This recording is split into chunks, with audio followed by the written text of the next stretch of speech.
Kendall Scott, and I'm a certified holistic health coach. So today I want to show you how to make a really easy super smoothie. And I like to call it a super smoothie because it incorporates so many great nutrient-rich foods into the smoothie. And what's nice about it is that, well, a few things. It's really easy to put together, so it's something that if you need a really quick, healthy but easy breakfast in the morning, you can have a smoothie. If you need a quick snack, something to kind of pick you up in the afternoon, or perhaps mid-morning, or maybe even as part of your lunch, a smoothie is a really easy thing to make. So that's one thing about it. The second is that it's filled with so many great foods, superfoods, and you can add really so many different foods that you like. So I'm going to show you some certain foods and different ingredients that you can throw into a smoothie, but it's nice to be flexible and kind of have fun with it and do what really feels right to you and what you like best. So this smoothie includes a few different things, and what I'm going to start with is the liquid. So any smoothie, you're going to need some kind of liquid. There are a lot of different options for that. I tend to go with either a dairy-free milk, which could be almond milk, a hemp milk made from hemp seeds, or a rice milk. You can purchase those in a store, a health food store, and also some grocery store chains carry different kinds of non-dairy milks. You can also make your own. The other thing you can do, which is really, really easy, is just use water, a nice filtered water, and we have filtered well water here, so that's what I tend to do. So I'm going to put in about 2 cups or 16 ounces of water.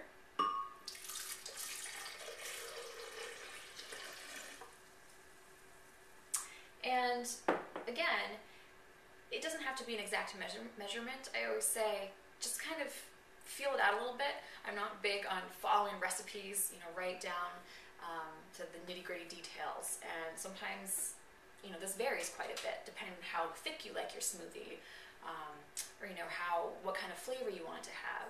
So again, just be flexible with it and figure out what works for you. So this is about 2 cups of a liquid, and in this case I'm using water. Next I'm going to add some walnuts. This is about a 1/4 cup of raw walnuts. Okay. Walnuts are great, and so are cashews. This is a 1/4 cup of cashews. So you're getting some protein with these nuts. And of course you get some really good healthy fats that we really need to have in our diet. I'm also going to add hemp powder. This is hemp powder that is from hemp seeds. So you could add the hemp seeds. I like to get this hemp powder, which is something you can find at different health food stores, just because it's something that's really easy to throw into any smoothie. And what's wonderful about it is that it's an excellent source of protein. It's one of the highest vegetarian sources of protein available. It's full of vitamin A, it's full of dietary fiber. It's also a good source of iron and potassium. So for this I put in about 3 tablespoons. And again, this is a great way to get that protein into any smoothie. So again, approximate, I'm just going to put in 3 tablespoons of hemp powder.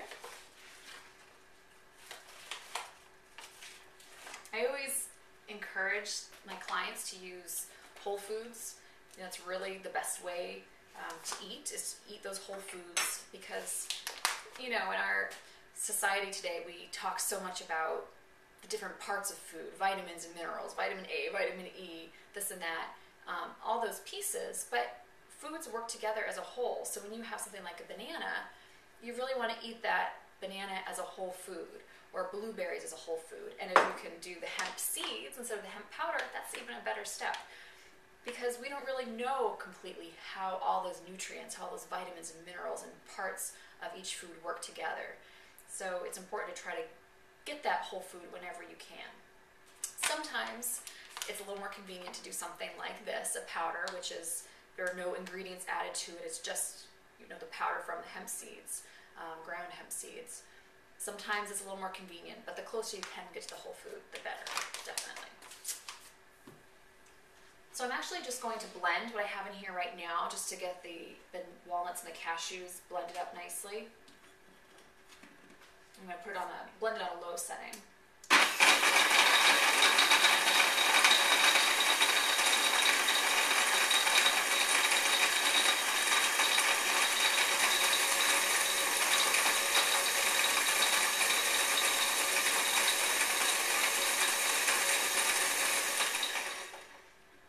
And so those nuts are still, there are pieces in there, but that's fine too. I like having kind of a chunky smoothie. That's my preference. You can always blend it up more if you'd like something a little bit smoother. So now I'm going to add in, I'll start with raspberries. So these are some frozen raspberries, and this is about 3/4 of a cup to a cup.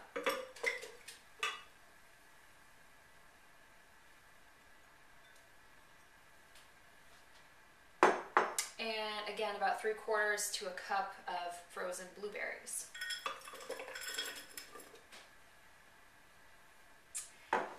Now you don't have to use frozen. Again, it's a personal preference. I'm using frozen raspberries and blueberries because I went raspberry and blueberry picking in Maine, which is where I live, during the season, and then I get a whole bunch of them and I freeze them so that I can use them during the off season, during the winter. So that's great to do if you want to use fresh fruit. Fresh berries, that's totally fine, or buy frozen berries at your store if that's what works for you. Berries are full of antioxidants and lots of great vitamins and minerals. They're good cancer fighters, so really easy berries to add into your smoothie. I'm adding 3 medjool dates. Dates, again, there are different kinds of dates out there, so if you can't find medjool dates, you can use another kind that you find. These are dates that need to be pitted, so I remove the pits first. Okay, so there are 3 in here. I'm going to add that in. And the dates just help to sweeten it up a little bit. You don't need to add those, but if you do feel like you want to sweeten up your smoothie, using something like dates, which is a whole food, a naturally sweet whole food, is a great way to sweeten up your smoothie instead of using something like sugar, which is refined and processed. You can also add, if you can't find dates, add honey. Honey is a good natural sweetener to add in, especially if it's raw and unfiltered, or a real maple syrup. So those are other options as well. But I like to add dates because, again, you're using the whole food to sweeten your smoothie. Banana. Bananas, is probably most of us have heard at one point or another, a good source of potassium. So we're getting a good electrolyte there.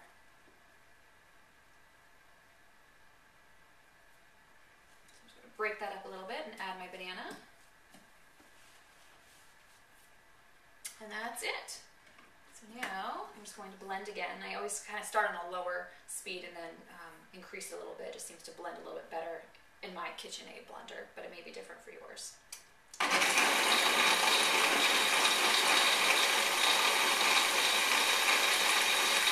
While that's blending, I'm going to get a glass.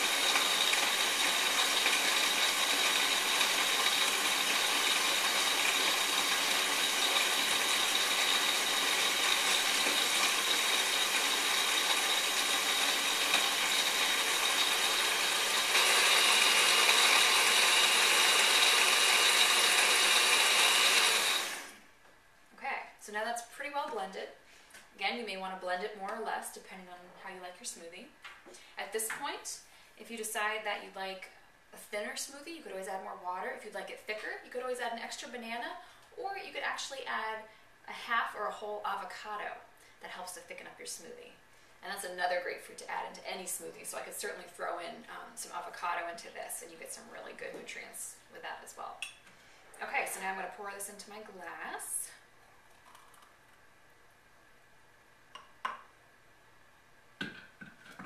And there you go. You have a nice super berry smoothie. Really good. Thanks so much for watching, and for more recipes and healthy tips, you can visit KendallScottWellness.com. Thank you.